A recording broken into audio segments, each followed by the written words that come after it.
Ano sa siya mo, hindi ka na kontento. Sabi ko, ay, parang ano to, bobo na to. So, upgrade naman ako. So, sa mga kababayan, mag-office sa loncha, lilipat dito. Yan, coach. Diba, mas makanda yan. Diba? Ito kasi yung loncha pa din niya. 4 gigs lang yan. Ito, matagal-tagal 10 gigs na to. Matagal-tagal mas makanda. Siyempre kasi tumataas din yung, diba, status mo? O dati, okay ka na sa Nokia, di ba? Okay ka na sa smartphone. Kasi Nokia na ngayon, kawawa ka naman, di ba? So again, makakit ka na sa coach. Medyo nahihirap ka ng gulo. Kaya credit card mo na, gugulugan mo na, marami ganyan, umahabot sa ganyan. Tingin mo mga babae, mga satisfied ka? Tingin ko? Hindi, kasi sabi niya, alam mo, dapat lahat ng babae, may ganito ka. Kasi kaya aspiration niya. Aspiration na niya eh. Aabot na doon, hindi makakali yung nakakain ng apat na ako gano'n. So, kapakalan ng ano. So, siyempre, kita ko nulubin mo dito eh, hindi na. So, siyempre, ako babae, kahit masilog dyan. So, naging aspire. Kaya may kilala ako nung isa dito, lumipat dito, nasatisfy ba siya? Sabi niya, kilala ko. Hindi pwede dito. Kasi, ito, ang dami siya kikilis dito eh. So, lumipat siya sa niya. Ito, lahat ng babae, ito yung ultimate. Kung baka sa lalaki sports car, di ba? Sa babae ito, ultimate sa kanila. Sabi ng mga kakilala, alright, kung dalawang ako, in-order ito, nakakagagutin tayo, iikot ako, nakakagagutin, mahal yan. Herbs yan, herbs. Ano ba yan? Herbs. Sis, herbs yan. Pag hindi pa ma-pronounce, yung mga libili. So, mahal yan. Diba? Ayun, tingin mo ba na-satisfy ka doon? After ang kahit kung siya nagkala sa pilos ka. Alam bakit? Na-realize niya, kapareho lang si pamilya niya.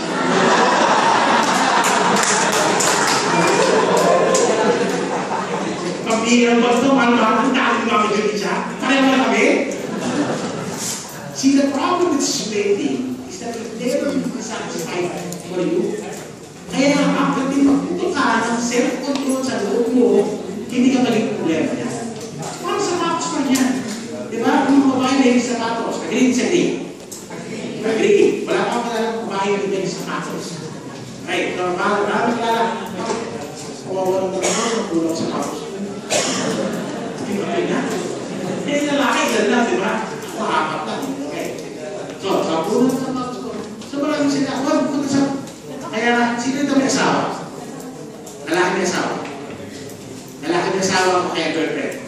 Hindi sabay ha? Kaya yan eh. Suggestion sa'yo, kung hindi sa Pilipinas, sabi mo, pag nag-mall kayo, may kapatid. Ano yan? Karang makita ko, mahal ko ang asawa mo girlfriend. So, hindi ka sa lalaki. Kasi, magtanda kayo sa sapatos. At, Messiah say, ang gagawin mo ngayon, siyempre, kasi yung asawa mo, parang, ano mo, nag-different na yung mga gusto mo. Parang pala yung asawa mo. Ang gagawin mo ngayon, hindi kita may hawak na katigil. Diba? But it doesn't work. From experience. Kaya kumigas eh, no? Asawa mo, kumigas na gano'n. Papasok ng sapatos. Ang safe sapatos. Kasi mo hindi naman natin safe na kapunan yun. Sapatos, diba? Parang mo, hindi ka malaman. Nagbabago na mo. Kaya mo lalapit sa sarili mo kanya. Hani. Bakit tayo papasok? Hindi naman tayo dito. Hindi tayo ka sa atin. Kurmahan. Hindi mo naman. Mas gusto mo ba sabihin? Kasi kitigil na naman. Wala pa sila ako ng galaw sa gano'n. Talagang sapatos. Uy, isang tigil na puso. Tapos pinero mo ng sabihin. Di ba kita? Ang hika niya ito ay hindi na gumagalaw. Lumalang pala sa sapatos. Di-ball kaya mo nagtatago doon. Parang may tractor din ba? Para Star Wars, Star Trek ang dating. Lumalang pinagtatago ng palagay. At ang babae pag nakita ng sapatos na dating. Pagkatapos, direflex sa babae, pabalik ka rin. Ano nakita? Kasi, pwede. Sabay ganun alam mo ng kasunod ng tagal. This is 6. Nakakuha ko kasama kasama ko protesta. Ano susukat? Hindi naman tayo bibili. Susukat ka na. Kasi mga susukat. So dati bigyan sa Marcos. Bakit pagdala na sa Marcos sa'yo? Magpapadali na. Kaya na anticipation. Ano yung anticipation mo? Parang panganak lang yan. Ano yun? Dami sa'yo sa Marcos. Susukat mo ngayon. Kung hindi nangyayari sa maghawang babae sa Marcos, hindi pa nangyayari kung nasa Marcos. Pag dumikit at talamaan ng mga suswerte sa Marcos, na-issue na gano'n. Nagkakaroon ng chemical effect. Kung the food after the brain, ang tawag ko dyan, Cinderella effect. Kasi ang babae, nakasama Cinderella, parang certain glass slippers, gumagad sa ako. Sa paligid niya, sa maganda. Kasi babae ayaw mabihis sa pag-isip na bagay na house, bagay na shirt, bagay na skirt, bagay na pants. Alam niyo kung anong matching. And, meron na kayo pupuntahan ibig. Diba? Di ba magkakanak ka sa niya? Hindi ko kailangan ko ito eh. Ikaw kasi nakakanak din niya eh. Salamat ko yan.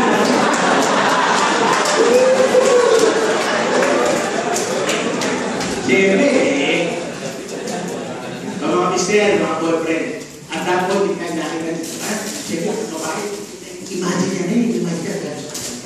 Narinig na yung mga natin. Ay, sis na yung feelings ko. Alam mo yung gano'n? Kasi mga babae gusto nila. Gusto ng babae na kukunan ang babae. Nasabi ko minsan ng mga babae, bakit gusto siya sapatos? Kung naman natin, parang lalaki yung kasi.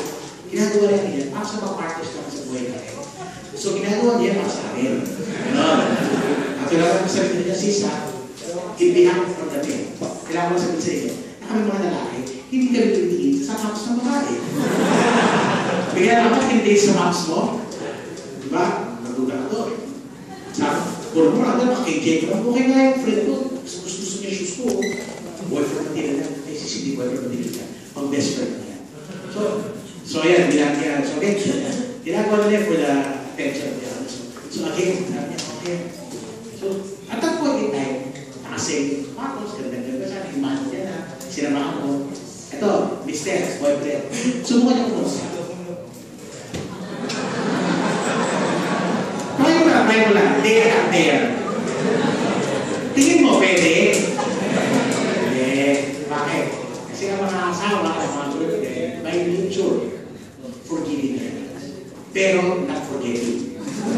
So may mga na yan, nilalabas sa iyo. So again, that's a problem. Tapos, sira na project. May minsan sa tapos, siya ba? Sige, tuwa. Sige, please, may saysisinahan ka ba? Ay, ma'am, sorry po, wala na yung upsize. Ganon? At saka, ma'am, kaya mo kasi yung last pair na yan.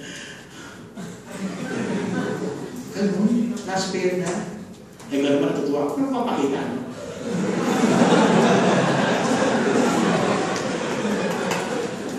Imagine yung babae na sa North Edsa, SM North Edsa. Please, babae na nagawa. Tingnan mo sa computer, no? Pero sila out there. Nakala bang tingin ang meron? Parang dito kami, binibigay sa mga usap. So, sabi niya, ang marami talaga eh.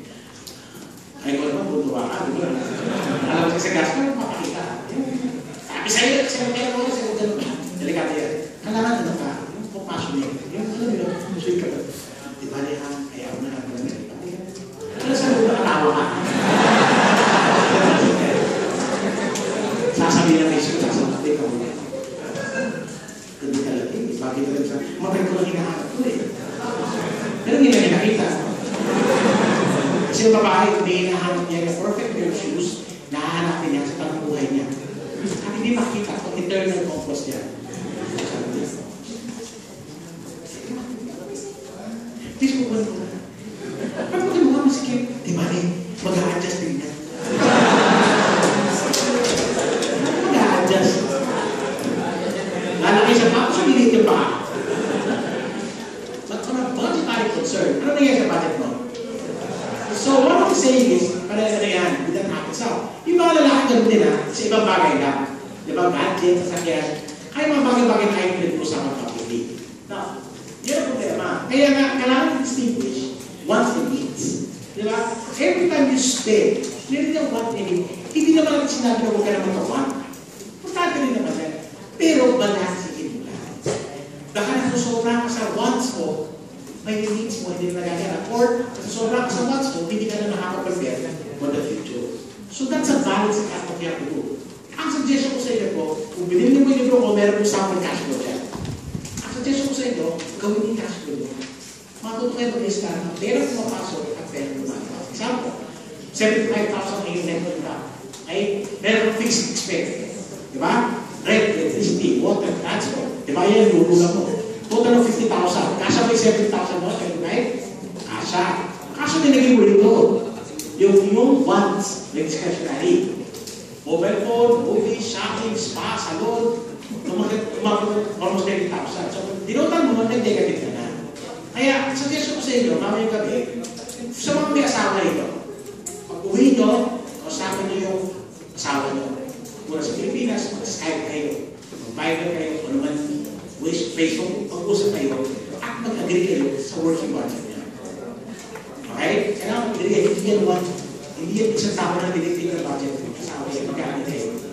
So, yung mga asawa yan, yung mga single, pag uwi nyo mamaya, wala, hindi na kayo. Hindi mo makasabi nyo, di ba? Pero gawin nyo pa rin yan. Okay, gawin nyo pa rin yan. So, ang suggestion ko, at the end, paano ka magkakaroon ka ng profit or paano magkakaroon ng positive cash flow? Ano importante? It starts to having a positive cash flow. Dapat dito in the end, kung nasa 30% ka na, o 30% ka lang, okay ka na. Ano yun?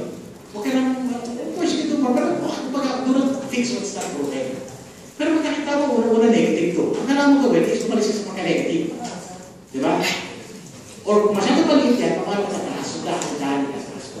So, dito kayo mag-kakat sa wants. Hindi naman pwede mag-cut sa dito, mga anak. Nag-tipis pa kayo. Nag-tipis na kayo sa anak. Hindi pwede ka, no? Dito.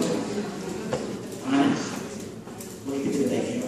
Huwag ka na mag-ijip, makasok sa school. Sundahan ka na. Eh, kailangan mo na siya kayo na bahay. Ano yun? Triathlon? Ano ba? Okay. Now, you have to be able to cut here. Dito kayo magka-cut. Kasi, ito behavioral ito eh. Okay? Yung needs, mahirap nila kasi, ito, mag-imay ka. Sino dito natutuwa pa rin mapayad ng mga bills niya? Wala naman, di ba? Magkakit na bill mo na proyekto na niya. Hindi ka naman gano'n, di ba? Hindi, practice niya. Kung yung bayad ng matrikula, tutuwa kayo. Kasi ang pagdalakas ng needs, mga kabilis sa mga hindi siya pleasurable. Pero ang wants, ay tutuwa tayo. Pag nalabas natin, pag binili mo ito, parang bagong baguma, matutulog yun, iiwas iba. Kasi pleasurable siya, natutuwa ka eh. Yung telepono, madalahan, yung telepono, nabubuhay, kakakalikot eh. Diba? Ano na ginagawa? So, because pleasurable siya. So, you have to be careful. Diba? You have to be able to manage your pleasures pagdating sa exams. Okay? So, yun ang gagawin nyo. So, dapat, yung savings, pahirapan nyo rin ang butas dyan. Now, sa mga high-tech sa inyo, marami sila nakita ko ng smartphone. Yung smartphone, marami kong gamit yan, hindi lang po selfie yan. May kasi selfie. Okay. Yan. Meron po tayo mga free aids na mga gamit. Free ito, EBA, Easy Envelope Budget System. Ay, or Good Budget. Libre po yan sa Android at saka sa iOS. Download po yan. Envelope system po yan. Kasi sa budget, effective po yung envelope system. Ano po may envelope po ito? Utilities, envelope po pang-mortgage ko, kasi, pero parang ganyan po, electronic lang. Libre po yan.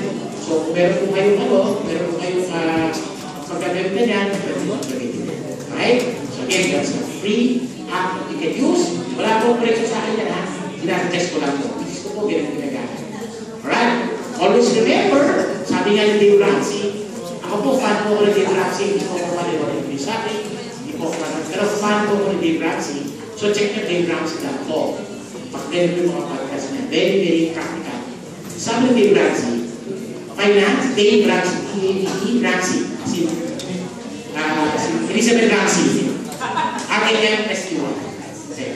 So Dave Ramsey.com. Sabi ni Dave Ramsey, finance daw is 80% behavior and only 20% skill. So before anything else, you have to focus on your behavior. Ang tamang paggastos, ang tamang pag-iipon, pag-invest is more behavioral. Diba? May kilala ka, magaling mag-invest, pero madahalan na lang mag-invest. Kakalamin niya ng tao, hindi masyado mag-invest, pero buwan-buwan nagkatabi para mag-invest. In the long run, mananalo yung tamang behavior. Right? So again, it's behavioral, nothing else. Now, sabihan mo ng mga believe it or not, yung mga kabataan sa Pilipinas, ibang estudyante, hindi na nagpo. Kapag maiksi ang tumot, sabi mo sa estudyante. Kapag maiksi ang tumot, sabi mo sa estudyante, pupunta ng mall. Diba? Ano kasabihan ng wala natin? Is matutong mamalukot. Diba? Magkakasya mo. Pero, huwag po kayo maging satisfied dyan. Kasi, hindi lang po issue dyan ng pamamaraan kung paano pagkasya. Baka minsan, sobrang na kulang din yung income mo. So you have to find ways to be able to generate. Hindi na natin multiple income generated streams. May investments, may negosyo, pag-aralan nyo paano kita ng extra. Kaya, pag-aralan nyo rin, extra income. Right? If you balance all of these things, then you can generate a lot more money for yourselves. Right? Paano nyo kayo pag-invest? Yeah. Now, before, kumapit step 1. Encourage ko lang kayo para sa namalian ito. Okay? Sino to? Palito. Ang ganda na story ni Palito eh. Si Palito to, sobra siyang definitive actor. Alam mo yun? Wala siyang competitor. Meron ba competitor si Palito? Wala. Before and after. In fact, sobra nga niyang definitive, distinctive, na lahat ng roles na bagay sa kanya lang siya. Sa mga tumigo, ano napakalang pelikula si Palito, napakaraming TV appearances, and alam niyo po, sa buhay natin sa showbiz.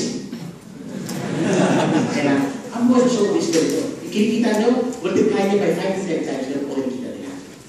Kung kumita ang showbiz, 15,000 sa araw, ang tawag sa'yo extra. So, malaki na sila kumita. Pero, grabe rin sila lumastos.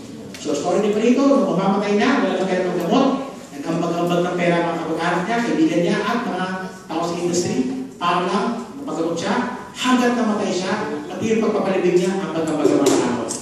Question is, ano nangyari sa katulad kalita ni Biglo kalita ni Palito? Nawala. And hindi na si Palito yan. Sino yung may sa basketball? NBA. Wala? Oh. Si, una, si Scottie Pippen. Kaya Scottie Pippen? Wala ba yung Jordan? Wala Scottie Pippen, di ba? Hindi ba bankrupt siya? Pero actually, ang Microsoft kumita ng more than $100 billion. Noong kanyang divorce proceedings, sabi niya ng support, I'm so broke, I can't even afford a burger. Sabi niya, sobrang kong broke, wala pa rin ng burger. Pagkatapos kalabas ng office, sabi ng misis niya, i-expire niya. O, ito ko $100 expire sa burger. That's how broke he is. Question is, what happened to all of this money that they made?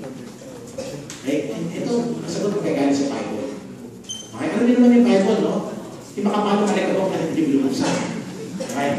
So yung Bible says, whoever can be trusted with very little can be trusted with much, and whoever is dishonest with very little also dishonest with much. Yung principle sa pagkakapag pera, ganito yan.